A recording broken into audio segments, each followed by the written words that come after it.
na tayo maglokohan ng Mira. Alam mo, hindi mo ako pwede patayin.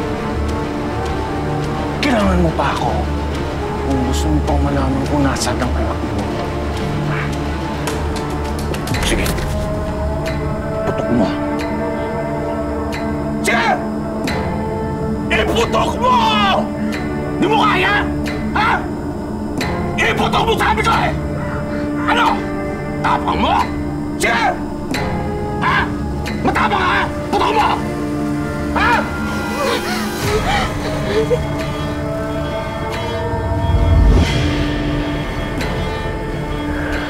Alam mo, Amira, namiss kita eh. Hanggang ngayon, iniisip ko pa rin ang panahon na biyag kita.